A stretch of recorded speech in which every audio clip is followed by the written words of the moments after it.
Donc bonjour, bienvenue à tous. Donc en introduction à cette rencontre du thème l'architecte acteur ressources du territoire, je tiens d'ores et déjà à remercier au nom du Conseil de l'Ordre des architectes Auvergne-Rhône-Alpes, Monsieur François Constantin, le maire de la Bourboule, qui nous reçoit, également premier vice-président de la communauté de communes du massif du Sancy, qui a la gentillesse de nous recevoir dans ces locaux atypiques que j'adore. Voilà qui est vraiment la Bourboule. Son théâtre est très beau. Merci. Nous, Orne, avons pris l'initiative d'organiser ce colloque au regard des problématiques constatées par la profession sur notre territoire, composé pour partie de montagnes, de centres-bourgs, d'une ruralité gage de qualité de vie, d'intermalices devant d'évoluer. L'inquiétude est grande aussi bien pour les architectes que pour les élus municipaux. L'application de l'objectif ZAN qui émane de la loi climat et résilience se doit d'être réfléchie en prenant en compte le particularisme de chaque commune de notre grande et belle région. Celui-ci ne peut pas être appliqué au détriment de la ruralité et se doit d'être étudié à l'échelle de la région, de ses massifs, en prenant en compte les identités de chaque commune, vivre, travailler et se loger. Les échanges que nous vous proposons cet après-midi avec le partage d'expériences des différents acteurs, maîtres d'ouvrage, maîtres d'œuvre, opérateurs économiques et politiques, nous permettront d'esquisser ensemble, tous ensemble, l'aube des bouleversements climatiques, un futur pour l'adaptation de nos villages et les stations thermales où l'humain est au cœur des réflexions et des projets. Face à ce bouleversement sociétal des façons d'habiter, il est essentiel que la qualité architecturale et paysagère ne soit pas exclue du débat ni oubliée dans l'orientation des décisions politiques à venir.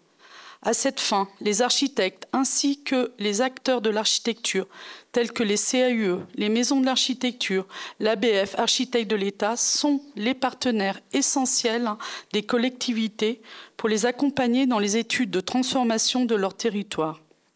Aujourd'hui, être élu municipal, vous le savez, demande du courage face à la pression immobilière, ainsi qu'un regard aiguisé et prospectif sur la société. Car ce sont ces élus qui portent la lourde responsabilité de la construction des paysages à l'horizon 2050. Nous nous devons tous, ensemble et en amont des études, de les accompagner dans ce défi majeur de transformation d'un modèle qui s'est essoufflé et qui doit se réinventer. Donc, le déroulé de l'après-midi sera organisé de 2 ateliers, le thermalisme transformation de l'habitat, la place de l'eau. Deuxième atelier, la revitalisation des bourgs, centres-bourgs, ruralité, ressources locales et paysages. Et ces ateliers vont se terminer par une table ronde sur le thème la ruralité, les problématiques d'aujourd'hui, les possibles de demain. Merci. Merci à vous, Madame la Présidente. Les salutations d'abord, si vous permettez, parce que le niveau des personnalités est tel que je me dois de respecter un certain protocole. Pour saluer Monsieur le représentant de Madame la députée de la 3e circonscription du Puy-de-Dôme, cher Olivier Fourreau, merci d'être avec nous. Saluer également Monsieur le directeur régional des affaires culturelles. Nous sommes tout à fait honorés de votre présence, Monsieur le directeur. Je ne sais plus où vous êtes, mais voilà, merci à vous. Saluer les architectes des bâtiments de France, bien sûr, des conservateurs des monuments historiques, s'il y en a, vous tous qui représentez les services de l'État, mesdames et messieurs les architectes et urbanistes aussi, peut-être parmi nous, mes collègues, maires adjoints, conseillers municipaux, il y en a, Chaudzeg notamment, commune du Cantal, pardon, rappelle-moi ta commune, Mercollet. Marcollès, merci d'être avec nous. Saluer les Bourbouliennes et les Bourbouliens, bien sûr, chers amis, et vous, Madame la Présidente de l'Ordre régional des architectes, merci d'avoir choisi la Bourboule. Nous sommes ravis de vous recevoir parce que, d'une part, nous aimons travailler avec l'État et par ailleurs, nous aimons travailler avec les architectes. Donc, nous ne sommes pas venus vous chercher, mais quand vous vous êtes manifestés, nous avons dit oui, évidemment, immédiatement. C'est l'occasion de vous parler de La Bourboule, mais rapidement, sous l'angle urbanisme et architecture. Cette ville, en tout cas moi, je la vis comme une curiosité, presque une étrangeté. C'est une ville nouvelle, une ville champignon qui a été créée de toutes pièces et dans des délais extrêmement courts, on pourrait considérer une trentaine d'années, à la fin du 19e. La création de la commune date de 1875, elle a été instituée en commune en 1875, et c'est ce que les Américains ou les Anglais appellent des company towns, des villes faites par des entreprises, en fait, puisque c'est bien le capitalisme qui a, à un moment, à travers ses investisseurs, décidé que c'était là que ça allait se passer, qu'on allait investir ici, qu'on allait construire ici, aménager, et ceci à des fins de rentabilité financière et commerciale. C'est une créature artificielle montée de toutes pièces par des investisseurs à des fins de business. Ça, c'est l'histoire fondatrice de la commune. Et puis, et vous verrez d'ailleurs, pardon pour cette parenthèse, que si vous considérez l'urbanisme de la ville, vous avez en son centre l'établissement thermal, qui est le prétexte à faire venir, et puis tout autour des centres de profit, restaurants, cafés, casinos et autres boîtes de nuit, boutiques et tout endroit où on peut prendre de l'argent aux clients qu'on a fait venir grâce à l'établissement thermal. Ça, c'est vraiment comme ça que la ville a été dessinée. Elle a été dessinée aussi comme un décor de cinéma, d'une certaine manière, en tout cas un décor pour le plaisir, parce que le corollaire de la cure thermale, c'est le loisir, en vérité, se faire plaisir. Je recite les casinos, mais il y a tout un tas d'autres occasions de se faire plaisir, et c'est bien un décor, ce qui explique sa fragilité. Cette ville a été construite, vous l'avez vu, dans de nombreux styles architecturaux. C'est une espèce de pot pourri ou de panaché de ce qui pouvait plaire, disons, au 19e, Napoléon III, tout ça. Et ce décor a été construit souvent avec des techniques ou des matériaux qui ne sont pas faits pour résister au temps et au climat qui est le nôtre. Donc nous avons aujourd'hui une ville, un décor qui reste dans son jus, mais qui est fatigué néanmoins. Et nous sommes dans une séquence de rénovation de la ville. Vous avez vu que les grands thermes sont en travaux, le casino également est en travaux, et de nombreux immeubles de rapport ou villas sont en travaux aussi, mais là c'est le fait du privé. Il reste à sauver des grands bâtiments qui ne trouvent plus de fonction et qui sont d'anciens hôtels, d'où l'OPARU. Qu'est-ce que je pouvais vous dire au-delà de ça? Oui.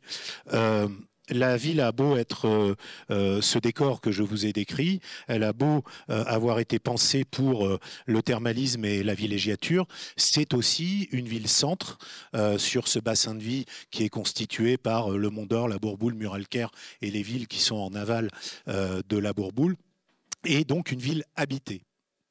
Et nous sommes dans une séquence historique de déséquilibre, au bout du compte, entre les effets vertueux du tourisme et par extension du thermalisme. Nous avons des visiteurs, nous avons des infrastructures qui ne sont là que parce que nous avons des visiteurs, mais nous avons une concurrence sur le parc de logements entre les logements à vocation touristique et les logements à vocation résidentielle, ce qui affecte fortement notre démographie, notre ambition étant de rééquilibrer autant que possible cette situation.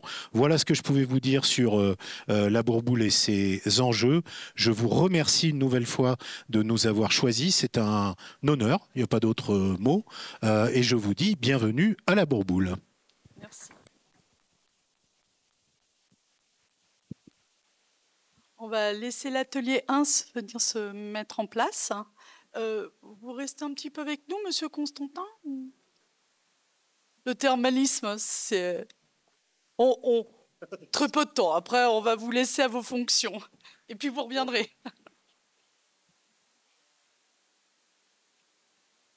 Alors, les personnes qui interviennent dans l'atelier 1 peuvent venir avec nous. Allez là-bas, peut-être.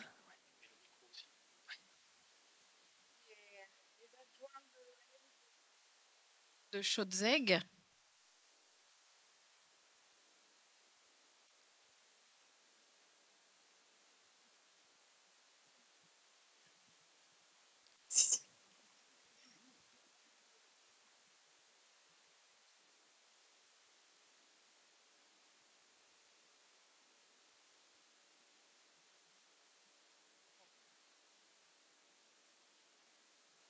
Bonjour à tous et bienvenue. Ici, on est content de commencer avec cette première table ronde qui a pour thème le thermalisme, la transformation de l'habitat et la place de l'eau. Donc, on va présenter déjà nos invités. Je te laisse la parole. Oui. Alors, attends, je préfère prendre le micro.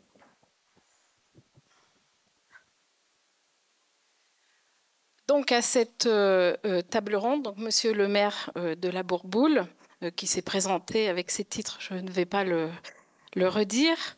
Monsieur Alphonse Belonte, maire de Saint-Nectaire, ville thermale, et membre du bureau de la Comcom du massif du Sancy. Alors, à notre table, nous avons Monsieur Jean-Luc Boucharin et Madame Béatrice Rocher, qui sont tous les deux adjoints à la mairie de Chaudzeg. Monsieur François Bouchaudy, aux côtés de Monsieur le maire de la Bourboule et de Monsieur le maire de Saint-Nectaire, donc architecte conseil de l'État, et donc il a une agence d'architecture sur Clermont-Ferrand et sur Vichy. Et Monsieur Philippe Robe, qui est architecte conseiller au sein du CAUE du Puy-de-Dôme.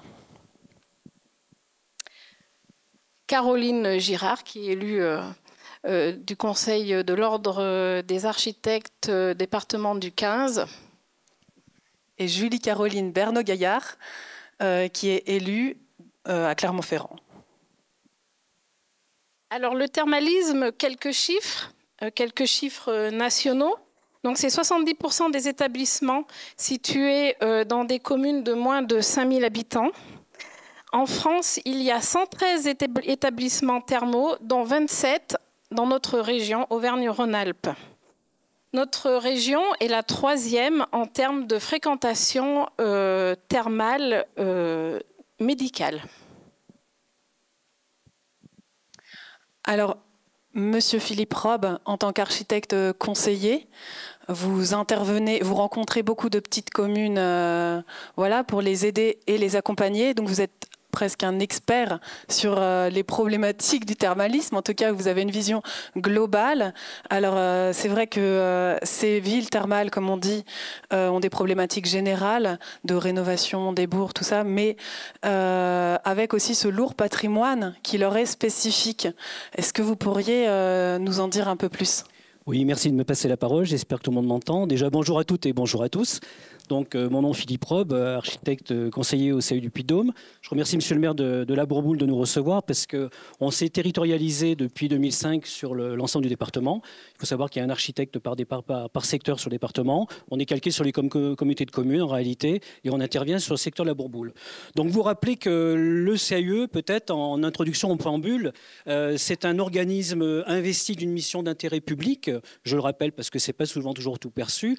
C'est une émanation de la loi sur l'architecture du 3 janvier 1977, donc il y a un petit peu d'âge depuis en réalité.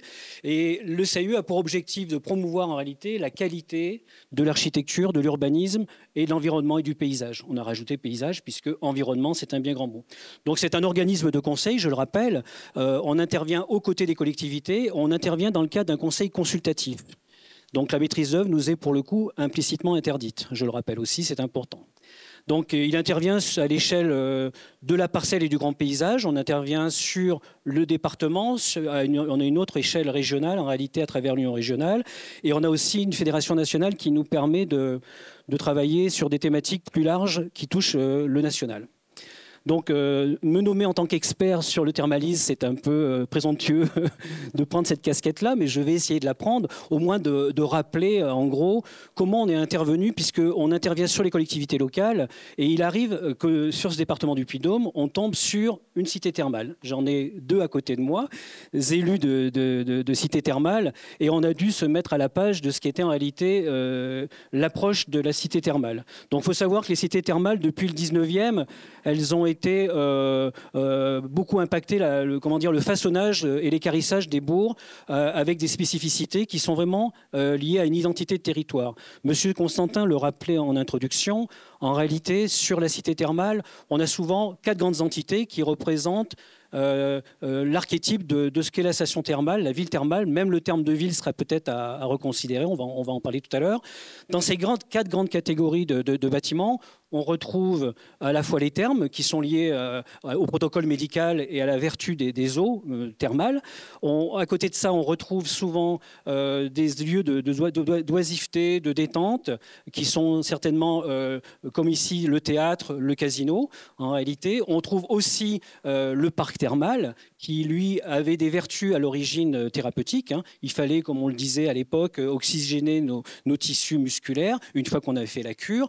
Aujourd'hui, ce sont des vrais lieux de sociabilité, ces parcs thermaux, avec des essences spécifiques. Donc le parc thermal rejoint pour le coup cet archétype. Et le quatrième lieu identitaire, c'est effectivement l'accueil des gens qui venaient en tant que curistes, l'accueil du thermalisme et des touristes en réalité, à travers ces hôtels palaces dans certains cas. Qui ont pour le coup été le plus fragilisés pour des problématiques de normes, on va dire, qui ont fait que l'évolution de ces bâtiments ont retrouvé une certaine mutabilité, une réversibilité. On a recadré ces lieux de villégiature et d'hébergement avec une vocation plus liée à l'habitabilité. Donc, un urbanisme spécifique, un décor presque théâtral, un aspect verdoyant et paisible, un attrait majeur de ce qui représente la cité thermale. Et finalement, on a le sentiment qu'aujourd'hui, dans ce que recherche l'attractivité des territoires, notamment dans l'habitabilité, dans ce qu'on a appelé d'une façon commune le parcours résidentiel des habitants, c'est de rechercher tout ce que tient la cité thermale, tout ce que propose de présenter. On est toujours sur une activité, sur quelque chose qui est assez paisible, qui est souvent très élégant, qui a une architecture moins spécifique. On l'a évoqué, ça a été des temps très courts dans lesquels se sont réalisées ces cités thermales, souvent au 19e, entre le 19e et on va dire début 20e, avec une multitude de styles. On a commencé peut-être sous le Napoléon III, on est allé jusqu'à l'Art Nouveau, Art déco, et on est arrivé sur certaines stations thermales à ce qu'on appelle de l'éclectisme lié directement au thermalisme. Dans le cadre de nos actions, on travaille aux côtés des services de l'État, au service des collectivités, et on rencontre tout un réseau, en réalité, de partenaires qui sont déjà des acteurs du territoire. À ce titre-là, cette année, on a rencontré la Route des Villes d'Eau, que vous connaissez, puisqu'elle vous fédère. C'est un organisme qui permet de faire connaître le patrimoine thermal. Souvent, on a inventorié en réalité tous ces édifices, on les a même dans certains cas classés. Je crois qu'il y a des gens de l'UDAP qui en reparleront mieux que moi. Et on les a préservés. Après, la question de la mutabilité va se poser. Et qu'est-ce qu'on fait après ?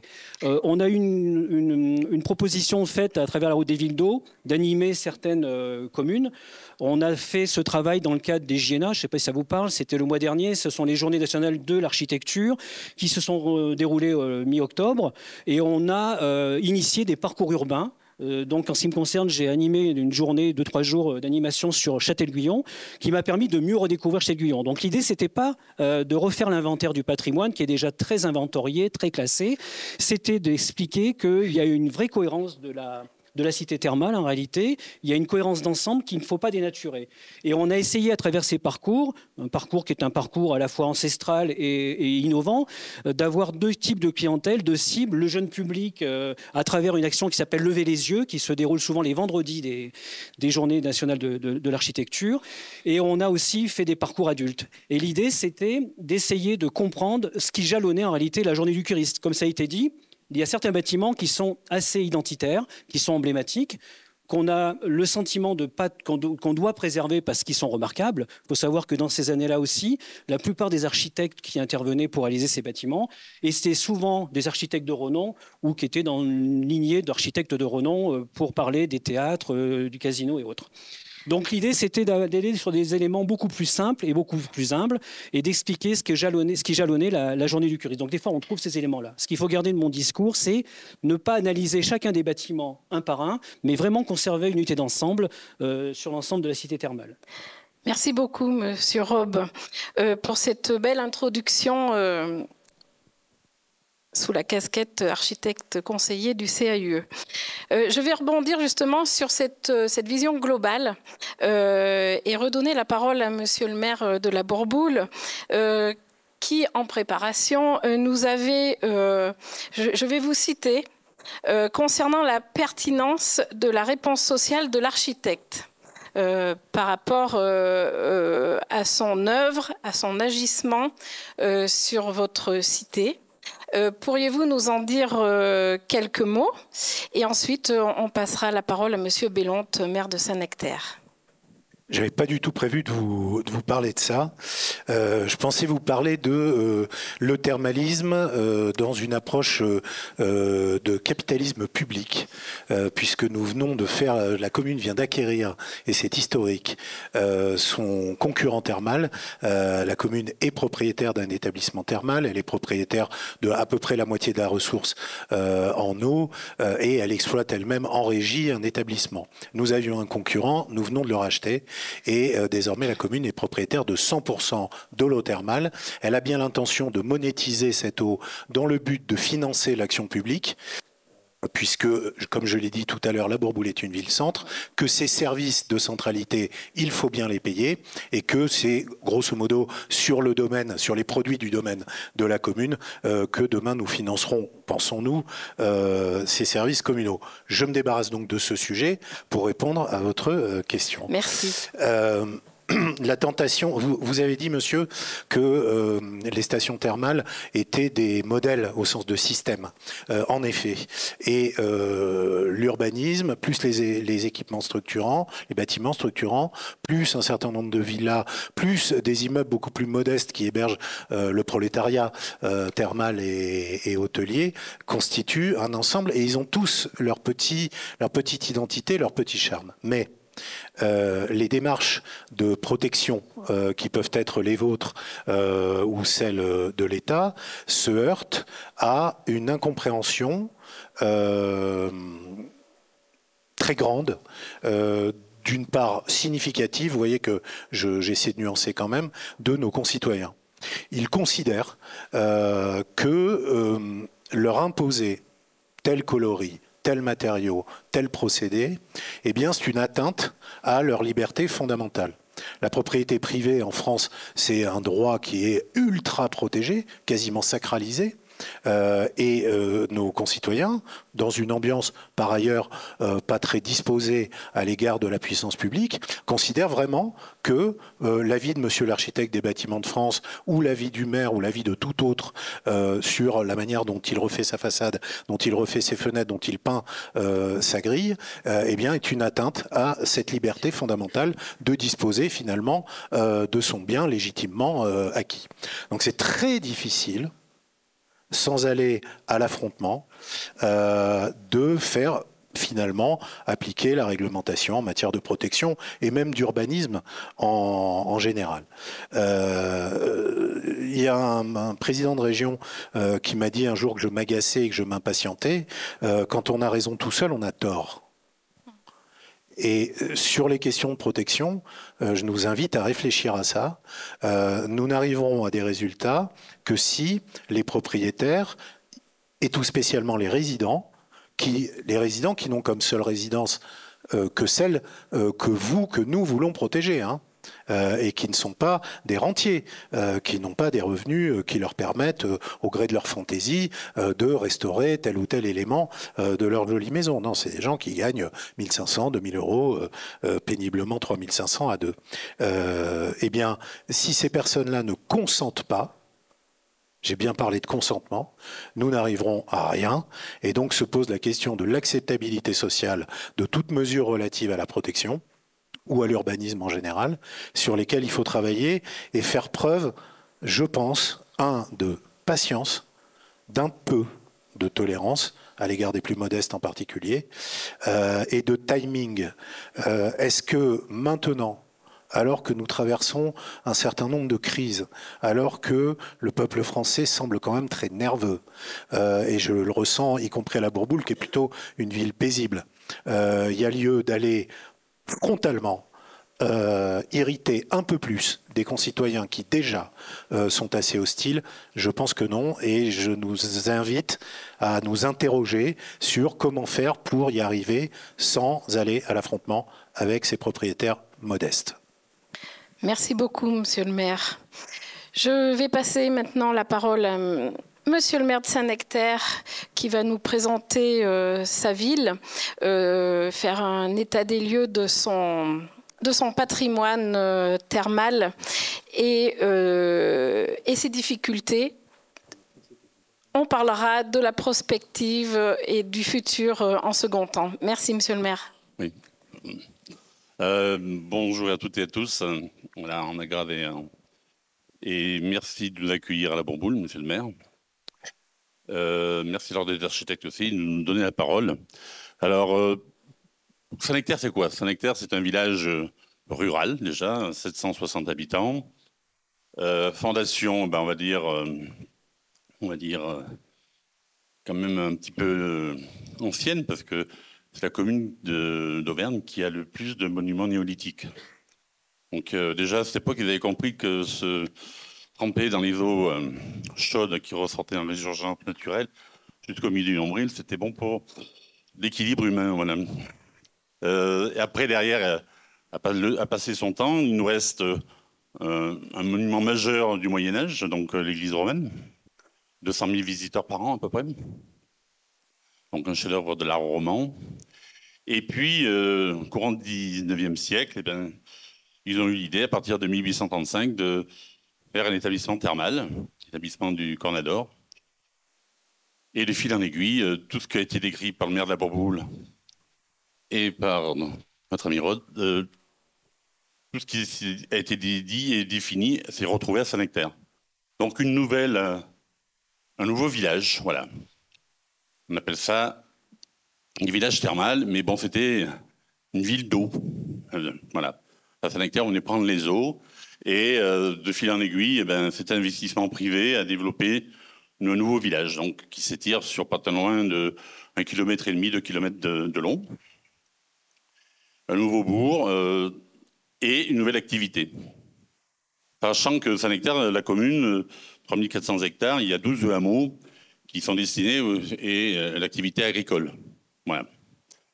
Un touriste, par la force des choses aussi, est touriste à la fois. Donc il reste quand même 3 semaines sur le territoire et il décrit le territoire et puis il emmène des morceaux du territoire. Donc un bon Saint-Nectaire sur le bras quand il repart. Voilà.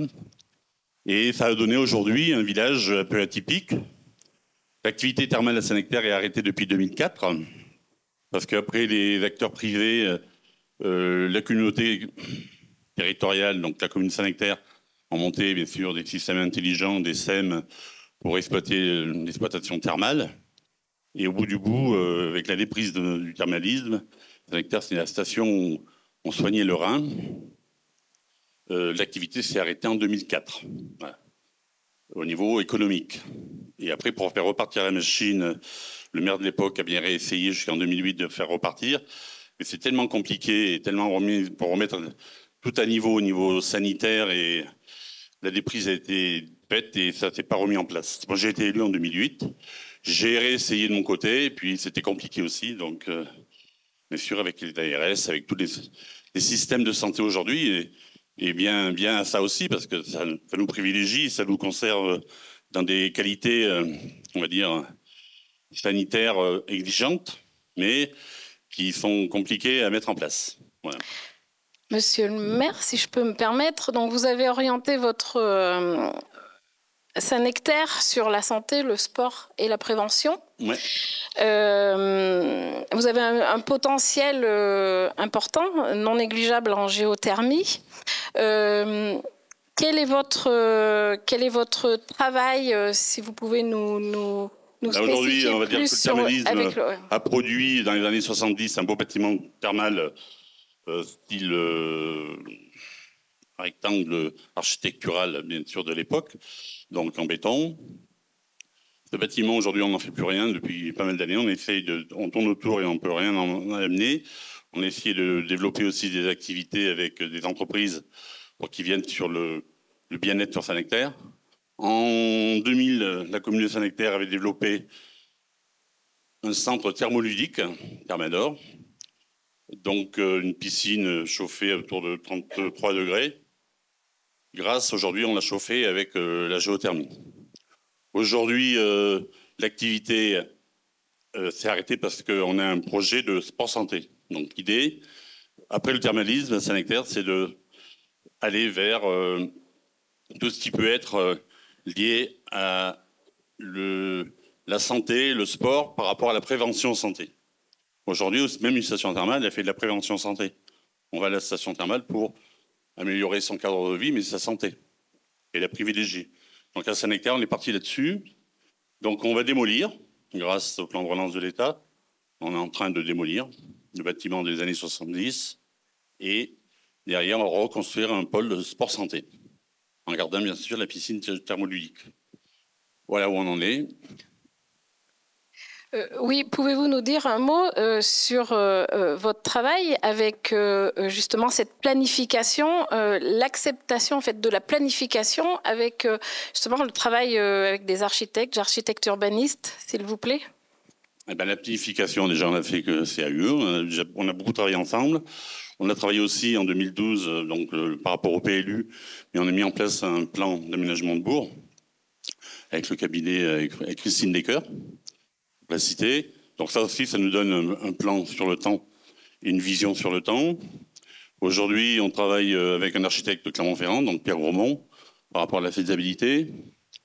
Ça s'est fait aussi parce qu'il y a un investisseur qui nous a contacté en 2019, le groupe Eiffage, pour construire une vingtaine de logements liés à on va dire un bailleur social. Donc on est en train de construire et de travailler par rapport à ça avec eux.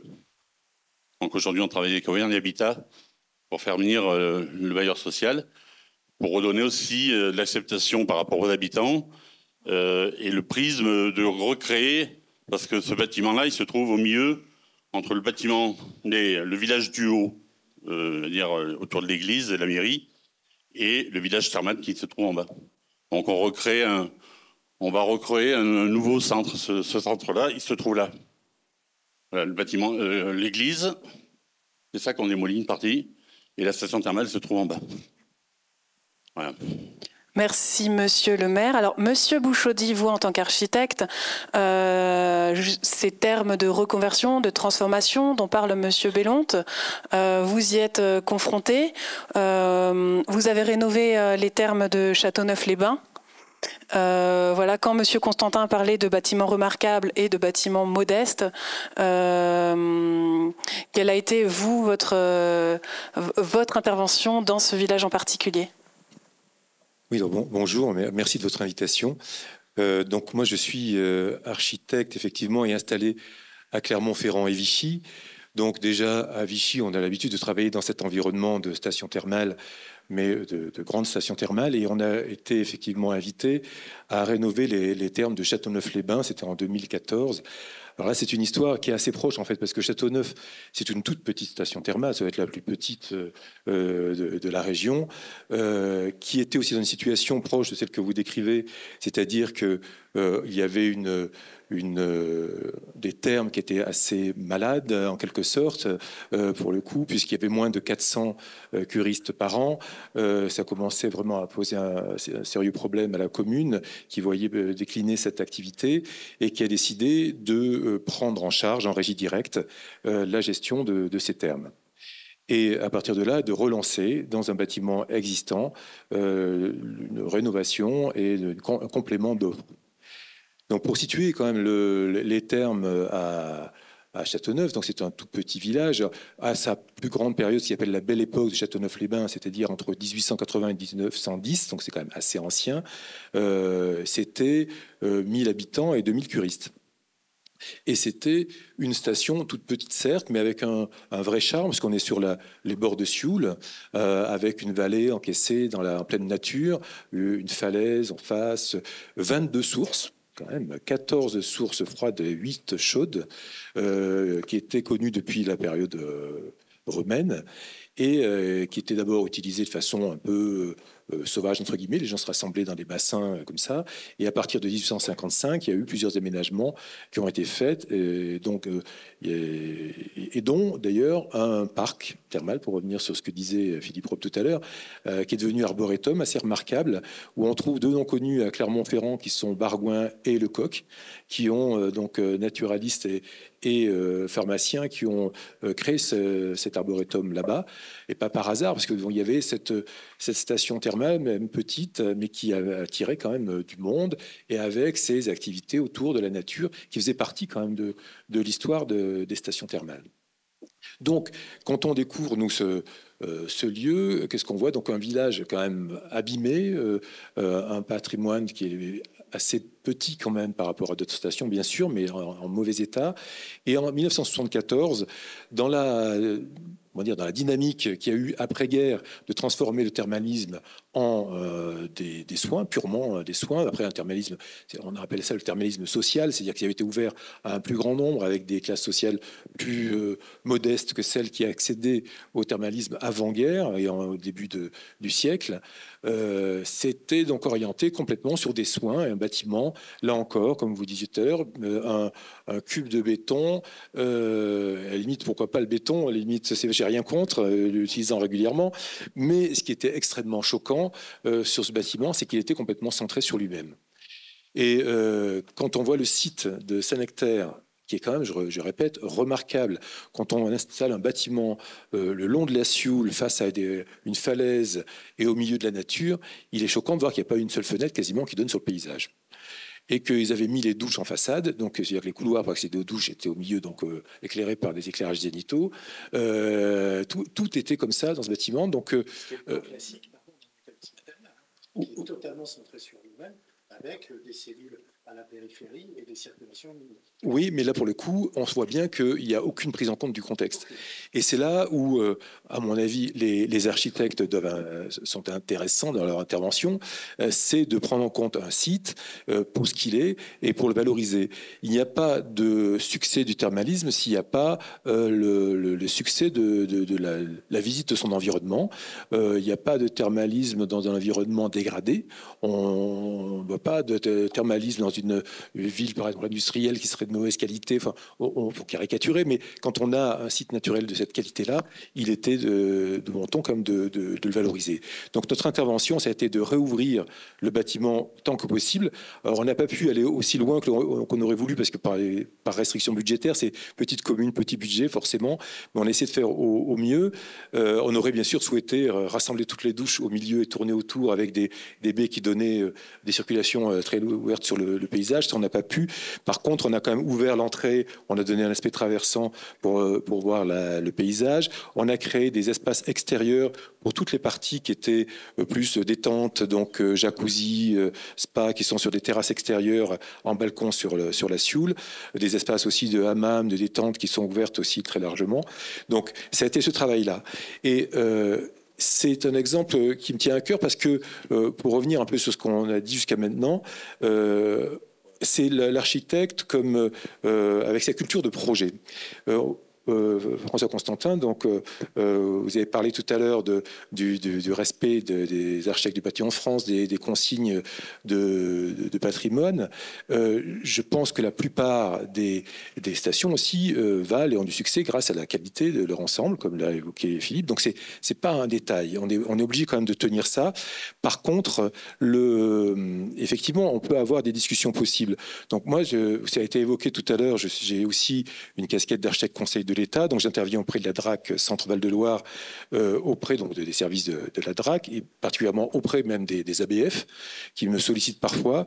Il y a parfois besoin, au-delà des règles strictes, de réinterroger un lieu, un bâtiment, un quartier, avec une culture qui ne soit pas uniquement une culture effectivement esthétique, mais comment on peut le faire évoluer, comment le projet même, qu'est-ce qu'il demande, qu'est-ce que le lieu demande, mais qu'est-ce que le projet demande. Et là, le rôle d'un architecte est fondamental. Et donc c'est le rôle des architectes conseils de l'État qui interviennent auprès des DRAC ou qui interviennent auprès des DT, des DREAL, qui sont consultables, donc par l'intermédiaire de ces services-là. Et je vous invite à le faire parce que ce sont des intervenants qui sont en général expérimentés, qui ont cette culture de projet qui est un peu spécifique. Je ne dis pas que les ABF l'ont pas, bien sûr certains l'ont et tout, mais ils sont tellement obligés de revenir à des règles strictes parfois parce que c'est toujours la gestion de l'exception est toujours compliquée dans ce type de responsabilité, que d'avoir des partenaires... Et saturé de dossiers par ailleurs. Saturé absolument, que des fois d'avoir l'intervention d'un partenaire un peu différent avec un autre regard et complémentaire est intéressant. Merci beaucoup François Bouchaudy pour votre intervention sur la mutabilité du patrimoine existant via Châteauneuf-les-Bains.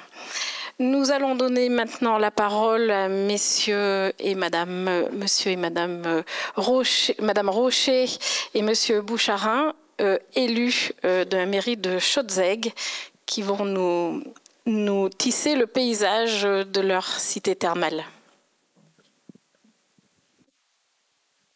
Oui, donc bonjour à tous. Nous aussi, très heureux d'être ici. Et puis on découvre la Réunion, le but de la Réunion et tout. Donc Chaudzeg, oui, c'est une cité thermale aussi. C'est 850 habitants. C'est un peu trompé peut-être là-dessus. On a la chance à Chaudzeg d'avoir encore une école avec 100 élèves, un collège avec 100 élèves. La chance d'avoir encore une dizaine de restaurants. La chance d'avoir un chef étoilé. La chance d'avoir, bien sûr, la station thermale, en rénovation actuellement la partie thermoludique, où ça devrait être réouvert aux alentours de mi-2024, mais on ne donne pas de date parce que ce temps-ci, c'est un peu compliqué les travaux. La chance aussi d'avoir une piscine municipale chauffée avec l'eau chaude, bien sûr, de Chaudzeg. Et puis après, on a plein de structures. On a un CH Pierre Rénal, c'est 70 personnes qui y travaillent, un EHPAD aussi, 70 personnes qui y travaillent. Donc voilà, on a cette chance-là et c'est très bien. Mais on rencontre aussi des difficultés. Vous en parliez d'ailleurs au niveau de l'architecture, des travaux, parce que aussi les gens, eux aussi, quand ils veulent faire des travaux, ils n'ont peut-être pas les moyens d'imposer ou de leur imposer des matières. Et je vous rejoins complètement. Je pense qu'un tour de table, des fois, ça fait du bien pour la personne, du bien pour l'élu et du bien pour la personne qui fait les travaux, puisque j'ai encore un dossier récemment à Chaudzeg, on se bute à ça. Et le pauvre, il ne peut pas faire les travaux. Et j'ai peur que la grange tombe, ça serait dommage là où c'est. Donc c'est vrai que c'est un sujet qui est vachement intéressant. Et ça me fait plaisir d'avoir cet échange. Voilà. Je vais donner un peu la suite à Béatrice. Pour vous présenter un petit peu Chaudzeg, nous avons la chance d'avoir les eaux naturellement les plus chaudes d'Europe. Et nous sommes également sur le berceau de la géothermie. Voilà, en 1332, les Caldaguès ont utilisé ces eaux chaudes pour chauffer les maisons. Aujourd'hui, nous avons des structures, des maisons qui sont encore chauffées dans le centre-bourg, mais on a également tout un réseau chaleur sur notamment notre église, certaines infrastructures communales. Et là, actuellement, Jean-Luc est en train de travailler avec la communauté de communes Saint-Flour sur un réseau chaleur avec nos eaux chaudes pour nos infrastructures communales. Voilà, après, ce que je peux vous dire... Voilà, ces eaux chaudes, c'est un vrai trésor. Et l'eau est très présente dans Chaudzeg. Pourquoi est-ce que les gens viennent à Chaudzeg? Qu'est-ce qui fait venir les touristes et les curistes? Parce qu'on disait tout à l'heure que parfois les bâtiments étaient complètement fermés du paysage. Vous avez aussi un petit patrimoine, un parcours dans la ville. Voilà. Est-ce que vous pourriez nous en dire un peu plus? Déjà, on a le côté nature. On est situé sur l'Aubrac aussi. On est sur la partie cantalienne de l'Aubrac. Donc, on a le côté sport, santé, bien-être, nature. Et sport, santé, bien-être, nature. Et du coup, les gens viennent parce qu'on a tous ce petit cheminement urbain d'eau chaude. On a 32 sources d'eau chaude. Et on a un lavoir d'eau chaude qui arrive à 60 degrés. Donc vraiment, c'est des particularités importante.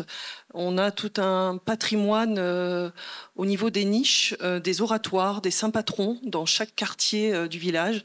On a 8 oratoires, ce qui fait aussi la particularité du village. Et voilà, cette géothermie. Et nous avons aussi la chance d'avoir le musée européen de la géothermie et du thermalisme qui est présent, et voilà, où on a beaucoup de visiteurs qui viennent de vraiment cette particularité de ces eaux chaudes qui arrivent chez nous. Alors j'ai quelques chiffres à vous partager. En préparant cette table ronde, on a noté que 71% du chiffre d'affaires des thermes sont réinjectés dans l'économie locale. Donc c'est non négligeable. Et que pour Auvergne-Rhône-Alpes, cela engendre 18 000 emplois non délocalisables. Alors Monsieur Bellonte, je vais vous redonner la parole. Comment est-ce qu'on gère cet écosystème thermal et comment est-ce qu'on loge aussi tous ces gens qui viennent, donc les touristes, les curistes et les habitants à l'année? Les habitants à l'année, je vous dis 760 habitants. On va refaire le recensement en début d'année prochaine, donc on pense qu'on est plutôt 780 voire 800 aujourd'hui. Aujourd'hui, le logement, c'est lié aussi à l'effet communautaire. On peut parler de la communauté de communes, c'est-à-dire que on a une fréquentation touristique très élevée sur le massif du Sancy. Donc Saint-Nectaire, la Bourboule et tous les villages de la communauté de communes. On a une déprise de logement pour les gens à l'année. Voilà. Et cette déprise, elle se fait au détriment, pas au détriment, mais grâce à l'économie touristique, parce que l'économie touristique engendre du logement, de l'hébergement. Bon, sur Saint-Nectaire, aujourd'hui, on a 3 hôtels, donc 2 hôtels 2 étoiles et un 3 étoiles qui va passer en 4 étoiles, c'est un Mercure, 70 chambres. On a 3 campings, donc on va dire la capacité aujourd'hui de nuitée, lit à Saint-Nectaire aujourd'hui se décline sur 5300 lits à peu près. Donc c'est quand même important. Et le logement aujourd'hui, il faut être à l'initiative. L'initiative privée, c'est compliqué parce que l'initiative privée, quelqu'un qui a un bien à louer touristiquement sur une année, globalement sur la communauté de communes, elle va le louer 20 semaines dans l'année. Moi, j'ai sur Saint-Nectaire des personnes qui louent des petites maisons avec tout confort et tout, avec une belle vue, jusqu'à 42 semaines dans l'année, touristiquement. Donc, de louer à des personnes, des acteurs qui travaillent sur le territoire et qui veulent vivre sur Saint-Nectaire, ça ne les intéresse pas. Donc aujourd'hui, c'est pour ça que... Oui, parce que, si tu permets, tu n'as pas dit le prix de la semaine. Oui. C'est ça, non, mais c'est ça le sujet. Le prix de la semaine, il peut aller en meublé de 500 €. Tu fais 4 fois, oui. Tu fais 4 fois en louant de manière saisonnière ce que tu ferais en louant à l'année. Comment résister à un tel rendement? Oui, c'est ça. Mais quand même, à Saint-Nectaire, pardon d'interrompre ton panorama, il y a une chose qui est intéressante, c'est que c'est une commune qui est en croissance démographique. Parce que son positionnement dans sa vallée, la relative proximité avec Issoire aussi, en fait une 3e, 4e couronne. Issoire, 3e couronne. Clairement, ouais. Voilà. Et donc, toi, tu accueilles des nouveaux arrivants, des trentenaires quand même, actifs, etc. Alors que nous, ils sont éjectés du territoire par le phénomène de pression touristique dont je vous parle, d'intensité plus exactement, touristique et de rente dont je vous parlais tout à l'heure. Par rapport à la déprise foncière et par rapport à l'activité aussi de la revente des bâtiments anciens par rapport aux ânes et tout ce qu'on va nous approcher là, du coin au niveau par rapport à savoir qu'il faut remplir les dents creuses et compagnie. Le bourg du Haut, église, mairie, pendant une vingtaine d'années, il y avait une déprise totale des bâtiments. C'était vide, ça se vidait. Le Covid l'étant, on va dire aussi le télétravail. Aujourd'hui, tout s'est vendu en 3 ans. Voilà. Les nouveaux habitants. Très bien, merci messieurs les maires. Messieurs et madame, les élus, est-ce que, en termes de croissance de Schötzegg, pouvez-vous nous en dire un petit mot? Mais en termes de croissance, j'ai l'impression qu'on rencontre un peu les mêmes difficultés que la Bourboule, parce que Schötzegg, c'est pareil, c'est que avec 250 emplois à la clé, on est 850 habitants, et parce que les gens dorment ailleurs, parce que le logement, vous l'avez entièrement, je suis entièrement d'accord, on loue à des curistes, on loue à des touristes, et les logements à l'année, on n'en a pas, donc on souffre aussi même du logement saisonnier, puisque les gens qui viennent travailler cherchent pour 9 mois ou 10 mois, ont du mal à trouver, donc ils sont éparpillés sur les communes alentours. Bon, mais c'est comme ça, c'est le lot des... Mais je me vois tout droit dans la même problématique que la Bourboule. Hein. Et Monsieur Rob, est-ce que vous aidez un peu, vous en tant que CAUE, est-ce que vous aidez les communes un peu dans ces prospectives, dans cet avenir? Enfin, est-ce que vous les aidez à voir un petit peu plus loin? Oui, effectivement, là on rentre vraiment dans le vif du sujet avec les témoignages des 3 communes qui sont référencées aujourd'hui. Je remettrai en relation la qualité patrimoniale à l'origine, c'est-à-dire qu'on était sur quelque chose qui devait être qualitatif, on était sur du rêve vendu. On a parlé de décors de cinéma, décors théâtre, et aujourd'hui on se trouve dans l'obligation de comment on refait, rendre de l'habitabilité, je vais appeler ça comme ça, sur ces communes qui n'étaient pas du tout dédiées à ça, dans un décor. Aujourd'hui, pour l'aide demandée par les collectivités, elle est du fait des procédures, on va dire, qui sont ou réglementaires, ou qui sont incitatives. Je fais référence à, par exemple, Petite Ville de demain, je pense que la Bourboule fait partie de ces communes-là, dans lequel, justement, on se repose la question de comment on rend l'habitabilité de ces communes thermales, on va dire, avec ce patrimoine exceptionnel. Nous, dans le travail qu'on fait... Je vous coupe aussi, mais Schötzegg en fait partie, de Petite Ville de demain. Ville de demain, bien sûr, il y a plusieurs procédures. Alors vous pouvez aller sur Petite Ville de demain, qui sont des procédures sur lesquelles il y avait un appel à projet, et il y a aussi des labellisations comme Petite Cité de caractère, dans lesquelles on vous demande, au-delà de préserver le patrimoine, de préserver aussi en réalité l'animation. Alors c'est vrai que quand on est dans un village thermal, je vais dire exprès ce terme-là, on a la chance d'avoir une programmation culturelle, ce qui n'est pas le compte habituel de communes de 800 habitants. Il n'y a pas. Donc on fédère un bassin, on va dire, d'animation qui va bien au-delà de la collectivité. C'est ce qu'il faut qu'il soit compris à chaque fois. On a quelque chose qu'on n'a pas dit aussi, c'est que c'est des communes. On avait Vichy, on change de département, qui était la reine des villes d'eau. Il y avait une petite émulation de ces collectivités-là au départ. Ça a été très bien exposé dans votre introduction en disant c'était des promoteurs en réalité qui faisaient ces villes. Il fallait y aller, quoi. Et donc aujourd'hui, on subit un petit peu ce coup, cette artificialisation des sols. Justement, on va changer de table, qui est arrivé très vite en réalité. On a déroulé et il y a ce décor de théâtre ici. Alors notre aide, il est que on essaie d'extraire, parce que comme je l'évoquais peut-être maladroitement tout à l'heure, le patrimoine il a déjà été inventorié. Ce qui est important, c'est faire sens avec le lieu et considérer en réalité qu'on inscrit ces monuments, je les appelle comme ça, dans un tout. Et que derrière cette barrière de patrimoine, il y a aussi la vie civile et singulière et simple. Et le travail qu'on a essayé de faire dans ce qui jalonnait la journée du curiste, c'est de se poser la vraie question de comment l'articulation entre l'habitabilité peut se faire avec ces éléments spécifiques et emblématiques que sont les bâtiments thermaux. Et garder bien sûr l'équarrissage, on ne peut pas casser ça parce que c'est l'arcature, je vais dire, de la structure même du tissu urbain qu'il faut absolument préserver. On n'a pas trop évoqué l'aspect environnemental, on était toujours contre un cours d'eau, on est vraiment dans ce qu'on va appeler la ville nouvelle, la cité-jardin, on est sur des thématiques qui font rêver. Comme le faisait rêver, vous savez, quand on reprend cette affiche des cités thermales, on avait toujours un train qui arrivait, une gare, et on avait une dualité en Auvergne, c'est qu'il y avait cette incitation faite depuis Eugénie, je veux dire ça comme ça, de dire venez en Auvergne, et il y avait cette dualité avec le Bougnat auvergnat. Derrière, vous avez des danseurs de folklore auvergnat. Et là, aujourd'hui, on a le deuxième effet inversé, c'est-à-dire comment on reconstruit à partir de quelque chose qui est complètement contraignant, pour le coup. Et comment on arrive à progresser sur cet aspect-là. Alors nous, nos petits travaux très humbles, c'est de repartir à zéro.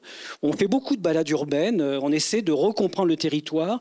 Quand je disais faire le territoire avec le jeune public, c'est aussi l'intéresser, ce jeune public, à la qualité architecturale et patrimoniale qu'ils ont. On avait un paysagiste qui s'appelait Michel Courajou qui disait, il y a un moment donné, il faut se mettre quasiment à un effet bestial pour redécouvrir son territoire. Et je pense que l'action qu'on doit mener dans les cités thermales, dans les villes thermales, c'est cette action-là, de redécouvrir. Et il ne suffira pas de rendre mutable ou réversibilité des programmes type hôtel en logement pour avoir réussi, parce qu'au-delà de l'hôtel, il y a toute une vie de quartier qu'il va falloir faire revivre. Ce qui est vraiment le cas, je crois, à la Bourboule, en passant tout à l'heure devant, certains quartiers qui sont, je crois, en fond friche ou en fond vert. Oui, il y a du fond friche, et puis il y a une OPA-RU, donc petite ville de demain, OPA-RU et fond friche sur l'acquisition de Choussy. Je voulais compléter ce que vous disiez il y a un instant. Quand on parle de contraintes liées à l'architecture et à l'urbanisme des stations thermales, ce ne sont pas que des contraintes de protection du patrimoine, hein. Pas du tout. C'est des contraintes de conception. Ce sont des villes, c'est vertical, et nos concitoyens, en tout cas la génération en poste, elle veut habiter à l'horizontale. Elle ne veut pas habiter dans des appartes, puisqu'elle est à la campagne. Elle veut du jardin, de la maison, un espace globalement privatisé. Là, c'est une vie urbaine qu'on leur propose. Donc comment on fait pour rendre la vie urbaine dans des territoires ruraux ou en concurrence plus exactement avec la partie rurale du territoire suffisamment désirable pour que la génération d'après, en gros, accepte de vivre dans des appartes thermaux, je ne sais pas, mais en tout cas c'est l'enjeu. Quand on parle de balade urbaine, j'aimerais bien vous redonner la parole pour que vous nous parliez peut-être des actions que vous avez mises en place. Alors, les actions qu'on a mis en place, on a été beaucoup aidés par la route des villes d'eau, qui nous ont invités à faire une résidence street art. Donc nous avions eu la chance d'accueillir Dan 23 qui nous a amené un vrai projet sur le thème de l'eau. Donc il nous a fait une fresque sur un mur de 200 mètres carrés, sur un mur privé, un particulier qui a bien voulu aller dans ce sens. Et ça, c'est vraiment... on a beaucoup apprécié sur la ville de Chaudet. Ça n'a pas été facile de faire accepter ce projet. C'est vrai que les habitants du village se sont questionnés. Oui, mais bon, maintenant l'œuvre a pris sa place dans le village et elle est plutôt appréciée. C'était un mur qui n'était pas beau. Là, vraiment... Voilà, on a mis ce thème de l'eau. Voilà, nous avons la source du parc qui est très visitée. Maintenant, ce mur qui jouxte le lavoir d'eau chaude est visité, photographié. Et donc, c'est devenu un petit peu voilà, un endroit assez touristique maintenant. Et on a aussi la chance d'accueillir des expositions d'art contemporain. Cette année, nous allons avoir Monsieur Petit qui va venir exposer dans un retable, dans notre chapelle des pénitents, avec un très beau retable qui est classé. Monsieur Petit. Monsieur Petit, c'est Marc Petit, c'est un sculpteur donc, qui est de renommée internationale et donc, qui sera sur Schötzegg sur le mois de juillet. Et on a aussi des associations, notamment d'art contemporain, qui exposent chaque année et qui nous amènent des artistes de renommée internationale aussi. Donc vraiment des choses de qualité qui se font au niveau culturel. Et voilà, ça fait partie de... Ça dépoussière aussi un petit peu le côté cité thermale. Très bien, merci beaucoup pour cette note positive et dynamique et culturelle. Nous arrivons au terme de cet atelier. Monsieur François Bouchaudy va conclure cet atelier. On va l'orienter sur le rôle et la valeur ajoutée de l'architecte dans la rénovation et la reconstruction de ce patrimoine thermal en mutation, notamment avec l'exemple de la ville de Vichy. Oui, alors en tant qu'architecte installé à Vichy, donc je l'ai dit, on a régulièrement des sujets sur la mutation de bâtiments et particulièrement les hôtels. Ça, c'est un sujet dans toutes les stations où on est confronté à ça. Alors déjà, on avait été aussi confronté à Roya, on avait aussi restructuré le l'hôtel Métropole à Roya. Et à chaque fois, il y a un problème particulier qui se pose pour les communes, c'est que ces hôtels n'ont pas de stationnement. Donc, quand on doit appliquer le règlement d'un PLU classique avec création de logements, on n'a absolument pas de parcelle, il n'y a pas de terrain et on doit justifier. Alors, certaines communes ont trouvé des solutions en considérant qu'il y avait une activité qui était déjà en place avant avec l'hôtel et que donc le stationnement était assuré par ailleurs sur l'espace public.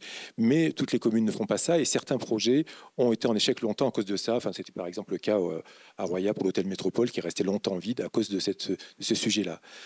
Et donc, à Vichy, on a aussi les mêmes problèmes. Enfin, ils ont réglé un peu en partie le sujet, mais on a cette problématique. Alors, après, l'autre problématique de ces anciens hôtels, c'est qu'effectivement, leur structure n'est pas forcément adaptée à du logement classique. Enfin, les logements tels qu'on les entend actuellement, et c'est vrai que François Constantin le disait tout à l'heure, les hôtels n'ont rarement des balcons. Enfin, jamais des terrasses, en tout cas associées aux espaces, aux chambres. Donc, on n'est pas sur ces attendus-là. On a des structures de couloirs avec peu d'escaliers à desservir. Donc, on a tout de suite une structure assez contraignante. Et alors, toutes les opérations que l'on fait, on en a 3 en cours actuellement. C'est quand même des bâtiments qui sont mutables, qui a quand même des structures fortes et qui sont quand même mutables. Mais on voit que les opérateurs, enfin, on en a quand même 4 dernièrement avec le même opérateur qui se base sur la valorisation patrimoniale dans le cadre de, c'était secteur sauvegardé, SPR maintenant, qui, avec les aides liées au patrimoine, arrive à sortir les opérations. Sinon, la plupart des bailleurs locaux, des promoteurs habituels, n'y arrivent pas. Et ça demande en plus derrière des contraintes très particulières où on a peu d'interventions possibles sur les bâtiments. On n'a pas le droit de rajouter des escaliers, on n'a pas le droit de rajouter... Enfin, c'est très, très, très bordé pour avoir les aides et c'est quand même de très fortes contraintes. Donc tout ça, ça a 2 conclusions de ça. C'est-à-dire que d'un côté, le patrimoine aide par l'apport de fonds pour les faire muter, et en même temps, c'est la contrainte, effectivement, forte pour arriver à avoir un logement qui n'est pas effectivement sur les standards habituels. Alors c'est vrai que c'est plus facile en ville. C'est vrai qu'on a parlé, je vous ai parlé entre Vichy et Châteauneuf, on était quand même sur deux sites extrêmement différents. C'est vrai que la Bourboule aussi, que je connais bien, on est quand même beaucoup plus rural qu'urbain quand même, comme c'était dit tout à l'heure. C'est vrai que ce type d'habitat est forcément moins attractif, nécessite donc d'avoir des surfaces peut-être plus grandes, des typologies plus originales. Et c'est là où on n'a pas forcément les bailleurs, les promoteurs qui sont toujours les plus pertinents pour ce genre de choses. En tout cas, pour finir sur la demande du rôle de l'architecte, je reviens un peu sur mon leitmotiv, sur cette capacité à lire un patrimoine, de lire un bâtiment, de lire sa structure, de lire son potentiel, de le concevoir aussi en liaison avec l'espace extérieur. Je pense que c'est effectivement le rôle de l'architecte, à condition qu'il se mette aussi dans une situation modeste, c'est-à-dire que de ne pas vouloir absolument marquer d'un geste définitif ce patrimoine qui ne le mérite pas, donc qui ne mérite pas un geste agressif en tout cas, qui mérite au contraire d'être regardé avec attention et indulgence parfois. On est aussi quand même sur je voudrais comme dire une petite chose aussi, parce qu'on a donc ces réhabilitations de patrimoine où on est très attentif à conserver l'esprit des lieux. Inversement, on construit actuellement un bâtiment neuf à Vichy. On nous a imposé de faire du simili ancien, et ça c'est quand même assez désolant qu'on en soit encore là, qu'on puisse pas produire autre chose que la copie du bâtiment d'à côté. Là, par contre, effectivement, il y a des choses à faire évoluer. Peut-être que c'est dans la façon de concevoir ou de consulter les architectes. Peut-être qu'il faut, même pour des projets plus modestes, envisager des petits concours, quitte à mettre les moyens en face pour que ça se fasse et qu'il y ait des choix vraiment assumés aussi d'architecture de qualité. Il faut certainement aussi avoir peut-être des ateliers de concertation pour arriver à faire accepter justement les contraintes qui restent sur les sites, parce qu'on parle des stations thermales, mais en fait c'est un sujet qui est plus vaste. Enfin, le rapport au patrimoine, bien sûr, ne concerne pas que les stations thermales, il est très exacerbé dans ces stations par un type d'habitat et un type de bâtiment en tout cas très particulier, mais actuellement on travaille aussi sur une friche, une ancienne tannerie dans la ville de Riom, on pourrait tout dire. On est aussi sur des bâtiments où en fait la règle c'est que de toute façon ça ne peut pas être rentable si on n'a pas des aides de l'État, des aides assez fortes dans le cadre de fonds friches, fonds verts, les assistances aussi d'ingénierie que peuvent offrir les petites villes de demain. Et il y a besoin de ça, parce que la simple rénovation de ces bâtiments, si on veut les rendre rentables pour des promoteurs, c'est absolument pas jouable. C'est beaucoup trop cher, il y a beaucoup trop de bouleversements à faire. Les constructions, comme il a été dit, ne sont pas toujours de très bonne qualité. Quand elles ont été abandonnées pendant longtemps, elles sont très dégradées. Donc il y a ces aides-là. Mais ce n'est pas désespéré. Il y a toujours la possibilité de le faire. Il y a encore des pistes possibles. Et donc là, je pense qu'effectivement, la consultation d'architectes très en amont est toujours souhaitable pour ça. Merci beaucoup, messieurs, dames, pour vos interventions riches et éclairées sur la thématique du thermalisme et la transformation de l'habitat, la place de l'eau. On va passer la parole au public. Y a-t-il des questions? Un micro.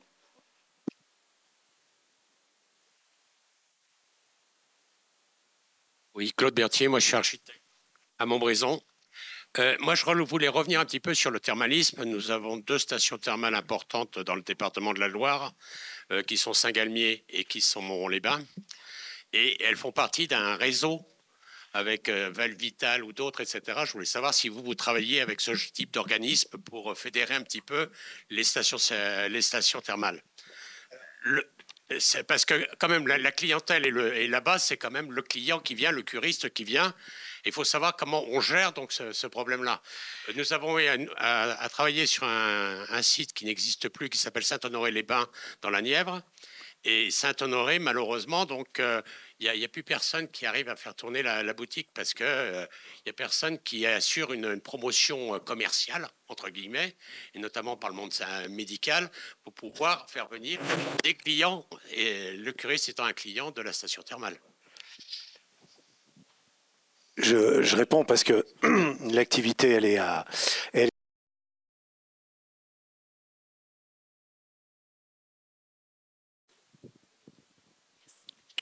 Oui, pardon.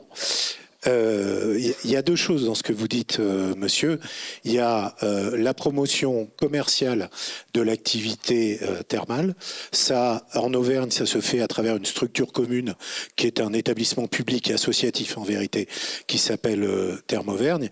Et vous citiez Valvital. Valvital, c'est une marque commerciale, c'est une entreprise privée qui exploite, souvent en délégation de service public ou parce qu'elle est propriétaire elle-même de l'immobilier thermal, comme n'importe quelle société capitaliste. Bon, à la Bourboule, c'est une régie. À la Bourboule, on fait du capitalisme public, c'est-à-dire que l'actionnaire, c'est la commune. Et à travers elle, le citoyen. Nous, on considère que nous sommes potentiellement aussi bons gestionnaires, et nous l'avons montré, que n'importe quel privé, parce qu'après tout, les méthodes sont universelles, hein, c'est une entreprise. Donc, il faut des clients, il faut un business qui soit rentable, un modèle qui soit rentable, et des modalités de gestion qui soient pertinentes. Donc ça, on le fait de manière publique, une entreprise publique, avec l'idée que si profit il y a, eh bien, il vaut mieux qu'ils reviennent dans la poche de la commune, qui ainsi financera son service public, ne pouvant plus compter sur une hausse des dotations ou même sur une hausse de la fiscalité, puisqu'il n'y a plus vraiment de consentement à l'impôt. Donc la privatisation, non, je vous le dis tout net, plutôt l'exploitation par des managers du public, une entreprise publique durablement rentable qui contribue significativement au financement de l'action publique. C'est comme ça que nous voyons les termes à la Bourboule, et c'est pour ça que nous avons acheté les actifs de notre concurrent.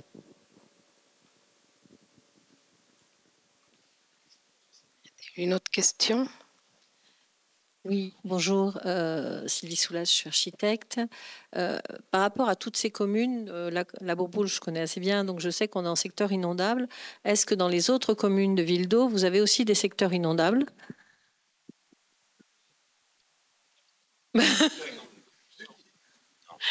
Regardons mes collègues, je dis mais non, question, bien sûr que non. Chaudzec, vous devez bien être inondable. Non, on a juste une petite partie inondable le long du Romontalou, là, mais on n'est pas vraiment touché par ça. Et alors GPPRI de la couche Chambon. Voilà. Donc, ma question qui va venir après, c'est parce que, comme on discutait de l'habitabilité et effectivement de la réponse de l'habitat pour des nouveaux habitants ou pour le personnel qui viendrait pour les saisons, est-ce qu'à un moment, on a imaginé recenser des creux dans les villes, des anciens bâtiments qui seraient au bord de tomber et qui pourraient redevenir des zones à construire, mais du coup, face à cette zone d'inondabilité, quelle discussion possible avec les services de l'État? Je pensais notamment à un secteur, monsieur le maire, c'est pour ça que...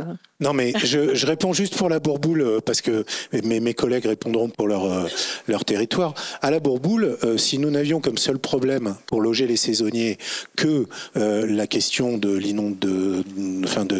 la présence de la Dordogne et du fait qu'elle puisse déborder, on aurait presque résolu tous les problèmes. Le problème, c'est que les employeurs voudraient que ce soit la puissance publique qui construise les logements de leurs salariés. Et alors, quand est-ce que vous nous faites une maison des saisonniers? Moi, je réponds non. Là, pour le coup, c'est la moindre des choses que ce soit les entreprises qui financent les logements des travailleurs qui génèrent les profits des entreprises en question. Donc moi, je me refuse à financer le logement des saisonniers. Néanmoins, si les saisonniers veulent se loger à la Bourboule, ils sont les bienvenus. Et j'ajoute qu'ils sont d'autant plus les bienvenus que la plupart du temps, ils n'ont de saisonniers que le nom, parce que les interruptions entre les saisons d'été et les saisons d'hiver sont courtes, à tel point d'ailleurs que le président de la Comcom, Lionel Gay, veut expérimenter un statut spécial pour les saisonniers. Mais quand même, le sujet, c'est beaucoup plus la capacité des employeurs et la volonté, je pense, à financer le logement de leurs collaborateurs que le foncier ou tout autre sujet. Mais est-ce qu'on a du foncier, déjà? Ma question, c'est ça. Non, mais au-delà de la rénovation, du foncier neuf, quoi. Bah, du foncier, on en a encore, mais il est moindre. Le PLU à 5 hectares 2018, je suis en train de le remodifier, là, je suis en cours. Et j'ai l'impression à être à une montagne en affrontement direct avec les services de l'État, avec tous les services où passent les dossiers, que ce soit la Chambre d'agriculture, que ce soit le Parc des Volcans, des villages comme Saint-Nectaire, on a toutes les couches, il nous manque que le littoral, vous voyez. Donc, que Natura 2000 et les Batman et les rapaces, donc il y a à faire. Mais après, on n'a pas peur de la tâche. Mais ce que disait François, les personnes qui viennent habiter et veulent pas pratiquement du vertical, mais plutôt de l'horizontal. Et on nous dit dans nos PLU, vous pouvez faire une zone aménagée, une AUG, pour faire un lotissement type, on va dire les martres de verre ou autre chose. Saint-Nectaire, c'est pas les martres de verre. Même si les martres de verre, c'est dans la ruralité. On n'est pas du tout dans la même prise. Voilà. Après, les dents creuses et toutes ces choses-là, tout a été identifié. On sait le potentiel que l'on a. Après, il faut qu'ils correspondent aussi aux habitants qui arrivent. Et au niveau des saisonniers, moi, de toute façon, c'est clair et net. Depuis plus de 2 ans, j'ai dit qu'il n'y avait plus de saison. Il y a plus, on en travaille à l'année avec le tourisme. La période la plus creuse, on y arrive là. C'est du 11 novembre à Noël. Autrement, toute l'année, il y a des gens qui se promènent dans notre territoire. Donc, il y a du monde qui travaille à l'année pour les activités touristiques. Et qui est compliqué pour se loger. Après, on retrouve du logement, on va dire, lié, du locatif qui était lié à l'activité thermale à Saint-Nectaire. Et c'est complètement vétus, c'est ancien, ça n'a pas été remis aux normes. Donc aujourd'hui, c'est compliqué aussi de proposer. Donc l'idée, c'est de proposer aussi du neuf. Voilà. Le problème, plus la vacance. Mais la vacance, c'est complètement. Oui, nous, sur Chaudzec, là, pour vous répondre, Oui, il y a eu un état des lieux qui a été fait sur toute la commune. Toutes les maisons qui sont inhabitées, les appartements inhabités. Nous, on est en train d'acquérir une ancienne école privée, justement pour travailler peut-être à mettre un privé ou autre à l'intérieur pour faire des appartements saisonniers ou autres. Et c'est vrai que là aussi, avec l'ouverture prochaine, la saison, elle ne sera pas de 6 mois, elle sera de 12 mois. Et il faut parler de 12 mois maintenant. Et comme on ne parle plus de 4 saisons, on parle de 2 saisons.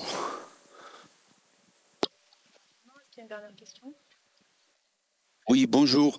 J'aurais interrogé monsieur le maire de la Bourboule, savoir si vous avez des aides incitatives pour changer. Bonjour, je suis architecte à Clermont et j'ai un client qui veut racheter un petit hôtel à la Bourboule et je voulais savoir s'il y avait des aides incitatives et il veut faire du locatif pour les gens, les locaux. Donc, c'est une restructuration d'un hôtel pour faire 8 logements. Là.